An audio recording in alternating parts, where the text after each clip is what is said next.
Welcome to the Real News Network. I'm Jessel Noor in Baltimore. The University of Baltimore is offering a free final semester of tuition for students that graduate in 4 years. The program is called Finish for Free and will start for freshmen entering this fall. The estimated tuition savings for students will be $3,300 per semester for in-state students and $9,000 a semester for out-of-state students. Four-year graduation rates at the University of Baltimore are just at 8%, and this program is just the latest in a nationwide trend of states and colleges looking to address rising student debt and, in many cases, lagging graduation rates. Now joining us to discuss this from the University of Baltimore is Peter Toran. He's the Vice President of Advancement and Communications. He's responsible for institutional strategic planning, communications, and outreach. Thank you so much for joining us, Peter. Thanks for having me. So, Peter, talk about why the university launched this program and why you think it's a good idea. Well, you touched upon really the two major challenges, issues that are national challenges, and that would be student debt and really time to degree and degree completion. And so that was really an overriding objective or a motivating factor for this. But I also want to stress, as we stressed when we launched this, is that this is just one of a number of things that we're doing to address student success, really to support student success. And I think it's particularly acute, the need for this is particularly important for universities like ours, for urban public universities, for the types of students that we serve. And Peter, and talk about who your student body is, the type of students you do serve. Right. Obviously, if we're the public university in the middle of Baltimore, the majority of our incoming freshmen come from either the city of Baltimore or the contiguous counties. The vast majority of our students are coming from the area public high schools. And so to support this type of student requires a wide array of both academic and financial support services that, quite frankly, higher education across the broad spectrum has not always been good at. And we also know from demographics that through the first quarter of the 21st century, more universities are going to look like ours than look like the traditional 20th century institutions, both in terms of demographics and in terms of the kinds of programming they're going to have to offer. And the numbers that I mentioned at the beginning, $3,300 in-state, $9,000 out-of-state, those are actually projected numbers because your tuition will increase, I think you mentioned, by 3% each year for the next 4 years. Right, and that's a rough estimate. Listen, I want to say up front, we have been very fortunate in Maryland. We have a governor and a legislature that understands that higher education isn't a cost, it's an investment. And I know that sounds like a line, it's the truth. But so he's been able to, the governor and the legislature have been able to keep tuition relatively, the increase relatively affordable. But we're projecting that the annual rates over the last numbers of years have been around 3%. So we're projecting that moving forward. I also want to add that we require our students who would be eligible for this program also to accept any federal and state aid and scholarships that they are eligible for. And I also wanted to bring in Samir Sonti into the conversation. He's a PhD student in history at the University of California, Santa Barbara, head steward for the UC Teaching Assistants Union, UAW Local 2865. So Samir, I graduated from State University, and I would have loved to not have to pay that last semester of tuition when I graduated back in 2007, especially going out into the workforce. What's your response, and what are your thoughts about this program? Well, Jessel, first of all, thanks a lot for having me. And I appreciate the University of Baltimore's offering us the opportunity to talk about the crisis in higher ed. But with all due respect to Peter and the university, I think that this program actually proceeds from some sort of troubling assumptions, and that's that basically the problem with the dropout rate reduces to students lacking persistence or dedication to their education, and that an incentive of this sort might lead them to increase their commitment to education. I don't think that 92% of University of Baltimore students are dropping out because they lack persistence, I think they're dropping out because, as Peter said, they come from tough backgrounds, low income backgrounds, and college is really expensive. And both of those things have deep roots in sort of the neoliberal world that we live in. And it's certainly not the University of Baltimore's fault, either of those things. And I can very much understand, as a cash-strapped public institution, they're trying to do what they can. But the suggestion, I mean, most of these students, I suspect, work at least one job while they're in school to pay their tuition and fees, to make ends meet, and just to meet the obligations that come with having grown up in a distressed city, all the personal obligations that are associated with that. And so the suggestion, the implicit suggestion that it's a lack of persistence and that an incentive of this sort could actually structurally address this issue strikes me as a sort of a version of victim blaming, frankly. Peter, what's your response? Well, first of all, to clarify a few just statements of fact, some misconceptions there. UB students are not dropping out.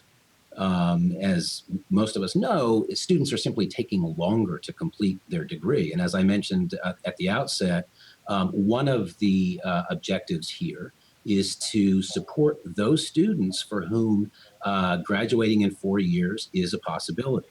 I also have to address, it's troubling to hear that offering the last semester of college tuition free for a segment of students who might be able to take advantage of that is in somehow blaming the victim.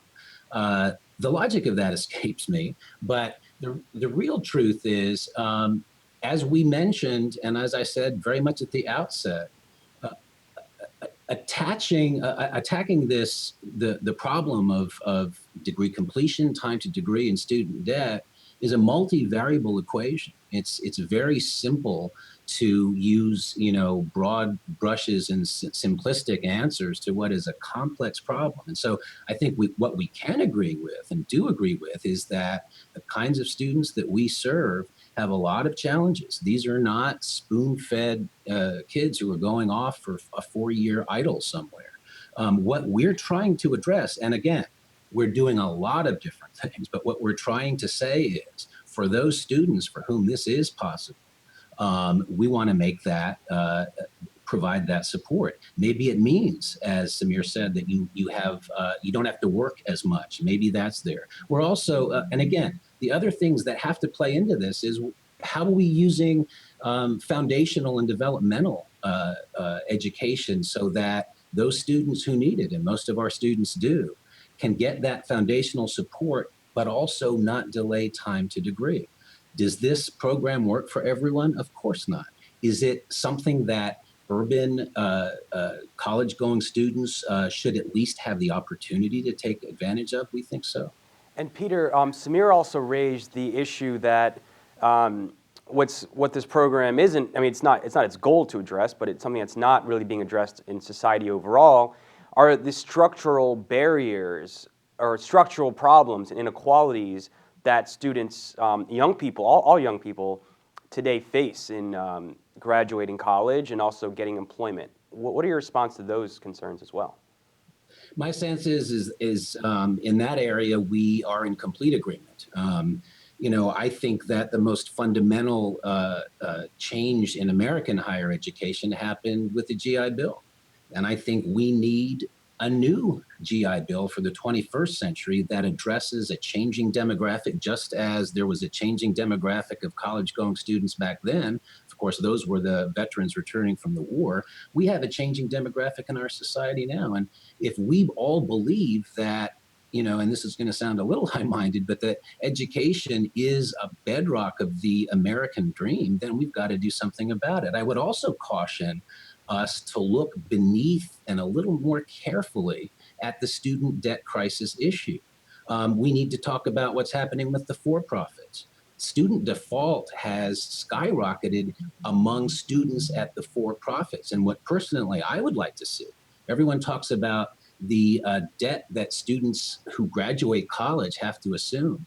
What about the debt that students have who don't finish their degree?